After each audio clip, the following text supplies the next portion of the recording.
तपाईहरु पनि युट्युबसँग पैसा कमाउने हो? युट्युबसँग पैसा कमाउनुहुन्छ? तपाईहरु पनि युट्युबसँग पैसा कमाउनुहुन्छ? भिडियो एडिटिङ गर्न चाहनुहुन्छ? यदि चाहनुहुन्छ भने यो भिडियोलाई हेर्नुहोस्। तपाईले 5 प्रकारको टपिक्समा तपाईलाई राम्रोसँग नलेज छ भने तपाईलाई युट्युबमा भिडियो अपलोड गरेर पैसा कमाउनका लागि तपाईलाई गाह्रो हुँदैन। अब हामी लाग्दैछौँ साथीहरु, तपाईले युट्युबमा भिडियो एडिटिङको लागि चाहिने 5 वटा टपिक्स तर्फ। Let start. आर3 च्यानलमा म तपाईहरुलाई साथी फेरि पनि स्वागत गर्दछु र आज मैले तपाईले युट्युब भिडियो अपलोड गर्नको लागि अथवा युट्युबसँग बिजनेस गर्नको लागि तपाईले जान्दिनु पर्ने 5 कुराहरु बताउँदैछु। त्यसकारण यो भिडियोलाई तपाईले अन्तिमसम्म हेर्नु होला। सबभन्दा पहिला तपाई टाइपिङमा फोकस गर्नुहोस्। यदि तपाईसँग टाइपिङ राम्रो छ भने तपाईलाई युट्युबसँग काम गर्नको लागि धेरै सजिलो हुन्छ। त्यसकारण तपाईले इंग्लिश र नेपाली दुईवटै भाषामा तपाईले इंग्लिशमा पनि र नेपालीमा पनि राम्रो खालको टाइपिङ स्पिड बढाउनु होला। यदि तपाईसँग टाइपिङ स्किल छैन भने तपाईलाई युट्युबमा बसेर बिजनेस गर्नको लागि र युट्युब भिडियो बनाएर पोस्ट गर्नको लागि धेरै गाह्रो हुन्छ। त्यसकारण तपाईले टाइपिङ स्पिड बढाउनु होला। त्यसपछि अर्को छ इमेल एन्ड इन्टरनेट। तपाईसँग इमेल अथवा इन्टरनेटको बारेमा राम्रो ज्ञान भएको हुनुपर्दछ र तपाईलाई इमेल इन्टरनेटको बारेमा राम्रो खालको ज्ञान छैन भने तपाईलाई यो पनि गाह्रो हुन्छ। त्यसकारण तपाईले इमेल र इन्टरनेट रिलेटेड कुरा पनि राम्रोसँग सिक्नु होला तपाईले युट्युबसँग बिजनेस गर्नको लागि अथवा युट्युबको भिडियोबाट पैसा कमाउनको लागि। त्यसपछि अर्को महत्त्वपूर्ण टपिक छ भिडियो एडिटिङ सफ्टवेयर। तपाईले युट्युबको लागि काम गर्न चाहनुहुन्छ भने तपाईसँग राम्रो खालको भिडियो एडिटिङ गर्नको लागि तपाईलाई सफ्टवेयर थाहा भएको हुनुपर्दछ। यदि तपाईलाई राम्रो खालको सफ्टवेयरको बारेमा थाहा छ भने र भिडियो एडिटिङ गर्न सक्नुहुन्छ भने यो त्यति गाह्रो छैन र तपाईलाई भिडियो एडिटिङ गर्नको लागि सक्नु हुँदैन अथवा भिडियो एडिटिङको बारेमा तपाईलाई केही पनि नलेज छैन भने त्यो पनि तपाईलाई डिफिकल्ट हुन्छ। त्यसकारण तपाईले भिडियो एडिटिङ सफ्टवेयर सिक्नु होला। त्यो कम्प्युटर इन्स्टिट्युट अथवा बजारमा भएको सफ्टवेयर लिएर तपाईले भिडियो एडिटिङ रिलेटेड सफ्टवेयर तपाईले सिक्नुहुनेछ। जस्तै पिनाकल भिडियो स्टुडियोदेखि लिएर तपाईले धेरै प्रकारका भिडियो सफ्टवेयरहरू मार्केटमा एभाइलेबल छन्। त्योमध्ये तपाईले कुनै पनि भिडियो सफ्टवेयर सिक्नु होला भिडियो एडिटिङको लागि। यो पनि तपाईलाई एकदम महत्त्वपूर्ण हुन्छ र बेस भनेकै तपाईको मेन फोकस भनेकै भिडियो एडिटिङमा हुन्छ। यदि भिडियो एडिटिङमा तपाईले राम्रोसँग एडिटिङ गर्न जान्नुहुन्न भने तपाईलाई युट्युबसँग बिजनेस गर्नको लागि धेरै गाह्रो हुन्छ। त्यसपछि अर्को छ फोटोसप।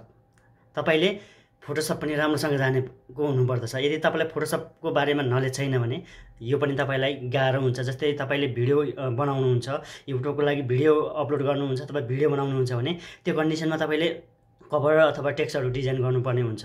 त्यो कन्डिसनमा तपाईलाई फोटोसपको नलेज छैन भने तपाईलाई त्यहाँनिर पनि अप्ठ्यारो हुन्छ। त्यसकारण तपाईले भिडियो एडिटिङसँग रिलेटेड फोटोसप पनि सिक्नु होला। किनभने फोटोसपले तपाईको ग्राफिक डिजाइन गरेर भिडियो अपलोड गर्नको लागि सहयोग गर्दछ। त्यसकारण तपाईले फोटोसप पनि राम्रोसँग सिक्नु होला। त्यसपछि अर्को टपिक छ अथवा यो भनेको लास्ट टपिक्स हो, नम्बर 5 टपिक्स। यो लास्ट टपिक्स हो। लास्ट टपिक्समा तपाईले क्यामेरा चलाउन जान्दिनुपर्छ। भिडियो खिच्दाखेरि घडी यता घुमाउनुहुन्छ, घडी यता घुमाउनुहुन्छ, छिटो छिटो घडी माथि घुमाउनुहुन्छ, घडी तल बनाउनुहुन्छ हो। यसरी भिडियो खिचाइले कहिले पनि भिडियो एडिटिङमा काम आउँदैन। त्यसकारण तपाईले भिडियो खिच्नका लागि पनि थोरै ज्ञान लिनुहोस् अथवा थोरै तालिमहरु सिक्नुहोस् र भिडियो खिच्दाखेरि एकदम स्लो मोसनमा अथवा नहल्लिने तरिकाले एकदम स्लो मोसनमा भिडियो खिच्नुपर्ने हुन्छ। यदि तपाईले छिटो छिटो भिडियो खिच्नुहुन्छ अथवा भिडियो खिच्दाखेरि उल्टो बनाउनुहुन्छ, ठाडो बनाउनुहुन्छ, तेर्सो बनाउनुहुन्छ हो, जता पाए त्यतै हल्लाउनुहुन्छ भने त्यो कन्डिसनमा भिडियो एडिटिङको लागि प्रोफेसनल मानिदैन।